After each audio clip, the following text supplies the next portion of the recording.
Did the Black Dahlia's killer strike again? Could the infamous Black Dahlia murder have inspired a wave of copycat crimes across America? We explore the unsettling parallels. The brutal murder of Elizabeth Short, found gruesomely dissected in Leimert Park, Los Angeles on January 15, 1947, became an instant sensation. Its sensationalism, coupled with a lack of resolution, cemented its place in the annals of true crime. But did its notoriety also cast a long, dark shadow, prompting others to emulate its horror across a nation eager for sensationalist news? Elizabeth Short, a young, aspiring actress, was last seen alive on January 9, 1947.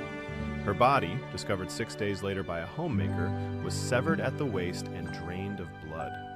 The killer's meticulous yet barbaric mutilation, along with the killer's taunting of the press, ignited a media frenzy. Los Angeles, a city of dreams and illusions, was suddenly gripped by a palpable fear. The sheer audacity of the crime, coupled with the mystery surrounding the killer's identity, captivated the public imagination in an unprecedented way, ensuring that the Black Dahlia story would not soon be forgotten, and perhaps would inspire darker imitations. The investigation, led by LAPD Lieutenant Harry Hansen and Chief William H. Parker, was extensive but ultimately fruitless. Hundreds of confessions poured in, many clearly false, yet the true perpetrator eluded capture. The media, hungry for clues, coined the moniker Black Dahlia, a name that stuck and amplified the macabre fascination. The unsolved nature of the case left a void, a psychological space where speculation and morbid curiosity could fester, creating fertile ground for the seeds of copycat crimes to be sown, both intentionally and unintentionally. The lingering questions fueled endless theories and a public obsession. Within months and years following the Black Dahlia's discovery, similar crimes began to emerge across the country. Were these mere coincidences, or were they echoes of the sensational Los Angeles murder?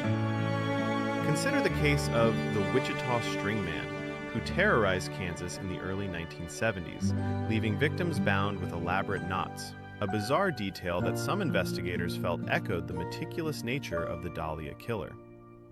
While years apart, the psychological impact of such a high-profile, unsolved crime could certainly have planted a seed in the minds of disturbed individuals, prompting them to recreate the sensationalism for themselves. In Chicago, just a few years prior, in 1946, the murder of Frances Brown bore striking similarities.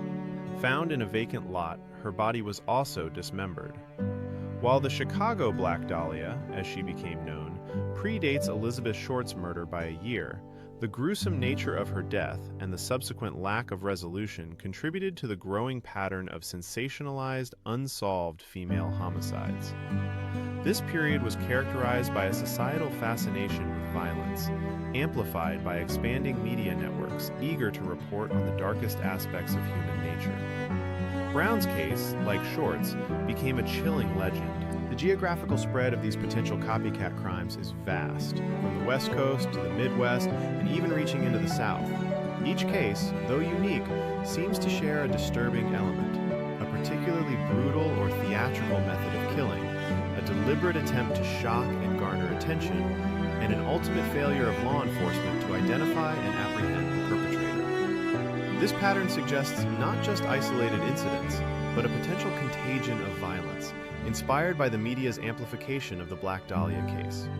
The unsolved nature allowed imaginations to run wild, filling the void with their own dark fantasies. Psychologists and criminologists have long debated the concept of copycat crimes. The theory suggests that the fame and notoriety of a particular criminal act can inspire individuals with pre-existing violent tendencies to replicate the deed. The Black Dahlia, with its sensational details and lack of closure, provided a powerful, albeit horrifying, template. The killer's apparent desire for recognition, evident in the taunting letters sent to the press, is a hallmark behavior that can be emulated. It's a dark form of inspiration, where the perpetrator seeks to achieve the same infamy, the same chilling legacy. The media's role in the Black Dahlia case cannot be overstated. It transformed Elizabeth Short from a victim into a national icon of unsolved murder. The relentless coverage, the dubious tips, the speculation, it all created a legend. For someone seeking notoriety, the Black Dahlia offered a blueprint for how to capture the public's attention through horrific acts. The media's insatiable appetite for gruesome details inadvertently provided a roadmap for aspiring killers, turning a genuine tragedy into a cultural phenomenon that, unfortunately, could inspire further atrocities.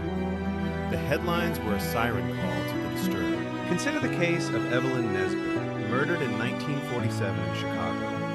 Her death, while less publicized than Short's, shared the disturbing characteristic of extreme mutilation. The coroner noted the absence of the head and hands, a detail that sent shivers down the spines of those familiar with the Black Dahlia.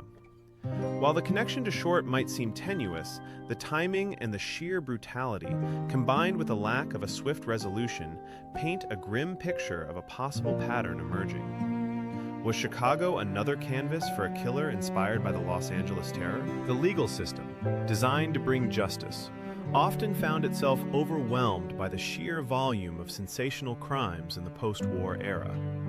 The lack of advanced forensic technology compared to today meant that many cases, including the Black Dahlia, remained cold for decades, if not forever.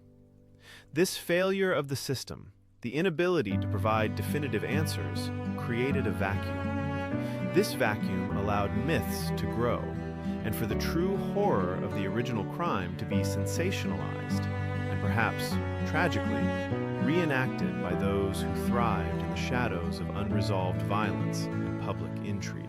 Historians and criminologists point to the rise of mass media and the burgeoning true crime genre as significant factors.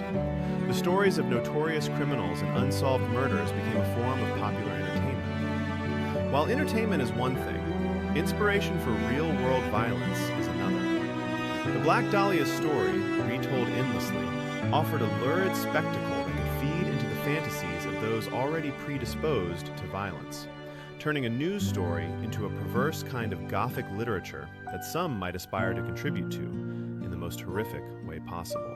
Today, forensic science has advanced dramatically. DNA analysis, digital footprints, and sophisticated profiling techniques offer a much higher probability of solving crimes that might have gone cold in the past. Yet, the psychological impact of sensational, unsolved cases like the Black Dahlia continues to fascinate and perhaps disturb us. It serves as a chilling reminder of a darker era and the potential for violence to be amplified and mimicked in the echo chamber of public fascination and media attention. The shadow of Elizabeth Short's murder still looms large. While definitive proof of direct copycat killings inspired by the Black Dahlia remains elusive, the unsettling parallels and the sheer cultural resonance of the case are undeniable. It's a story that continues to haunt our collective consciousness, a testament to the enduring power of mystery, brutality, and the chilling possibility that one horrific act can indeed cast a long, dark shadow, inspiring echoes of its terror across time and distance. The questions linger, much like the unsolved case itself. The darkness of the Black Dahlia's shadow continues to prompt questions about the nature of violence, fame, and inspiration. If you have any insights or information regarding this case or similar unsolved mysteries, please share them responsibly. Thank you for watching. The Dahlia's echo may never truly fade.